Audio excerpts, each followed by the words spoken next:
রাধে রাধে বন্ধুরা, গোবিন্দের কৃপায় সকলে কুশলেই আছেন। আমার আরেকটি নতুন ব্লগে আপনাদের স্বাগত জানাই। এই যে এগুলো সব কালকে রাত্রের ভিডিও। আপনার কালকে রাত্রে এই যে ভাজা করেছিলাম, আপনার 4 রকম ভাজা করেছিলাম, আর বেগুনিটাকে নিয়ে 5 রকম। এখন এই যে একে একে সব ভেজে নিচ্ছি, ছাকা তেলেই ভাজছি আপনার। এদিকে মাছগুলো সব বের করে আর ওই যে জল দিয়ে রেখেছি, আর মটরশুঁটি দিয়ে বাঁধাকপিটা করছি। একটু বেশি করে আপনার মটরশুঁটি দিলাম। এটা খানিকটা রেখে দেবো নিরামিষ, আর বা খানিকটা আর কি মাথা দিয়ে করব। মটরশুঁটিগুলো আছে অনেক, কিন্তু ছাড়ানো অভাবে না দেওয়া হয় না তরকারিতে। আমার কালকের ইমুসোনা ছাড়িয়ে দিয়েছে 1 বাটি, তো ওই জন্য বেশি করেই আপনার দিলাম। এখন এই যে মাথাটা ভালো করে ভেজে নিয়েছি, তারপর মশলাটা দিয়ে কষিয়ে নিলাম একটু। এখন বাঁধাকপিটা দিয়ে দিচ্ছি। আমার রিয়া খুব ভালোবাসে জানেন এই মাছের মাথা দিয়ে বাঁধাকপি। এত মনটা খারাপ লাগছে মেয়েটার জন্য, কি বলবো আপনাদের। মাছের মাথা দিয়ে বাঁধাকপি আর এই বাটা মাছের টক, এই দুটো আইটেম ওর জন্যই করা হতো সব দিন। মানে ও এত ভালোবাসে। এমনিতে মাছ খায় না, কিন্তু সারা বছরে একবার এই দিনই মাছ খেত, মানে এই পান্তা ভাতের দিন। তো কি কষ্ট যে হচ্ছে মেয়েটার জন্য সে বলে বোঝাতে পারবো না আপনাদের। এখন এই যে মাছের কারিটা করছে আর কি, মশলাটা ভালো করে ভেজে নিলাম। আর এদিকে ভাতটা আপনার বসিয়ে দিয়েছি, একটু বেশি করেই ভাত রান্না করছি কালকে, কারণ সারাদিন খেতে হবে তো, মানে দুপুরে আবার রাত্রে যদি একটু থাকে রাত্রেও খাবে। আর এদিকে মাছগুলো আমার সব ভাজা হয়ে গেছে। এখন এই যে ঝোলটার মধ্যে দিয়ে দিচ্ছি আর কি। ঝোলটা একটু বেশি করেই করলাম, কারণ ফ্রিজে রাখবো না, শুকিয়ে যাবে, তো একটু ওই জন্য বেশি করেই আর কি জলটা দিলাম। আর একটু লাস্টে ধনেপাতা এই যে দিয়ে দিচ্ছি। ধনেপাতাও ছাড়িয়ে রেখেছিলাম আর কি। দেখুন কি সুন্দর কালারটা এসছে। একটু বেশি করে আপনার লঙ্কার গুঁড়ো দিয়েছি, লঙ্কার গুঁড়ো কাঁচা লঙ্কা সবই দিয়েছি। এদিকে মাছের টকটা এই যে বসিয়ে দিলাম। তেলের মধ্যে একটু 5 ফোড়ন দিয়েছি, তারপর এই যে সর্ষে বাটাটা দিয়ে দিলাম। আর একটু তেঁতুল আপনার এই যে ভিজতে দিয়েছিলাম আর কি, লাস্টে নামাবার আগে তেঁতুলের জলটা দিয়ে দিলাম। আর মাছটা তো আগেই কড়া করে আপনার ভেজে রেখেছি। এই মাছগুলো খেতে খুব সুন্দর হয় আর কি, এত ভালো লাগে না ছোটো মাছের টক, খুব ভালো লাগে। আর তো রিয়া আমার নেই বলে আরও বেশি খারাপ লাগছে, কি করব বলুন। মেয়েটা আমার খেতে পেলো না এবছর। এই দেখুন কি সুন্দর কালারটা হয়েছে, দেখুন তেলটা একটু বেশি করেই দিতে হয় আপনার, তাহলে মানে খেতে স্বাদ হয়। এই যে আমার সব হয়ে গেছে। অনেক দেরি করে আপনার শুরু করেছি, সন্ধ্যে 6:30টার পর আপনার বসেছি রান্না করতে। তো এত তাড়াতাড়ি এতগুলো রান্না কি করে যে করব, আমার মাথা মানে ঘুরছে শুধু। 10টার মধ্যে ওদেরকে খেতে দিয়ে দিয়েছি তার মধ্যে। এখন এই যে গোটা সেদ্ধটা বসাচ্ছি।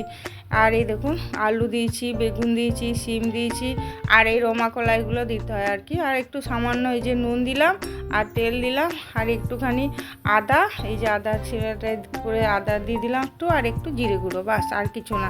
এবার 5-6টা সিটি পড়লেই হয়ে যাবে আপনার। এবার মা তো ধরুন মাছ খাবে না, তো মায়ের জন্য আবার লাস্টে গ্যাস ট্যাস ভালো করে মুছে নিলাম, দিয়ে যে মায়ের জন্য বেগুনি করলাম। এটা হচ্ছে আপনার গোটা সেদ্ধ। এখানে শিম আছে, বেগুন আছে, আলু আছে, আর এই যে রমা কলাই আছে আপনার। এই ঢাকাটা খুললাম, সেই কালকে রাত্রে আপনার করেছি, এটা লাস্টে করেছি। এই যে দেখুন, এটা হচ্ছে আসল আর কি, এটা নিয়ম করে করতে হয়, আমার শাশুড়ি মা করে নিয়ম করে। আর এদিকে আপনার আছে, এগুলো সব নিরামিষ আর কি। এই যে বাঁধাকপির তরকারিটা নিরামিষ, আর এই পালং শাকের তরকারি, আর এখানে আছে আপনার বেগুন ভাজা, করলা ভাজা, আর শিম ভাজা, ঠিক আছে। আর এদিকে আছে আলু ভাজা, এই যে আলু ভাজা অল্প করে করেছি, খাবো তো 4 জন। মা এগুলো খেতে পাবে, এগুলো নিরামিষ। আর এইটা এই যে মায়ের জন্য বেগুনি করেছি আপনার, বেগুন দিয়ে বেসন দিয়ে আর কি করেছি, মা তো মাছ খাবে না। এগুলো সব একদিকে রেখেছি আর কি, নিরামিষ বলে।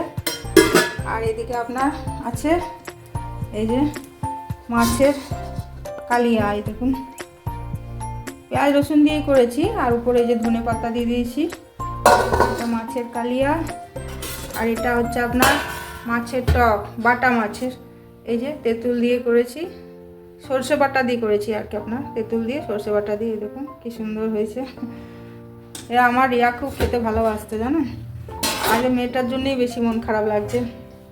আর এই দেখুন এটাও করেছি বাঁধাকপি মাছের মাথা দিয়ে, এগুলো একদিকে করেছি আপনার, মানে একদিকে রেখেছি আর কি, মাছের তো ঠেকাইনি, মা খাবে। আর এখানে এই যে হাঁড়িতে ভাত আছে, ভাতটাও এক পাশে আছে, এখনও ঠেকাইনি।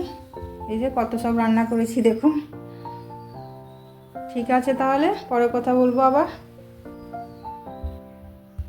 ওর বাবা খেয়ে ডিউটি চলে গেছে, আর ইমোশনাকেও খেতে দিয়ে দিলাম। এখন মায়ের ভাতটা গুছিয়ে দিচ্ছি। মা বলছে অল্প করেই দে, কারণ রাত্রের ভাত, গরম ভাত দেখবেন একটু বেশি খাওয়া যায়, কিন্তু ঠান্ডা ভাত অত ভালো লাগে না তো খেতে। এখন এই যে একটু গোটা সেদ্ধ আপনার দিয়ে দিলাম।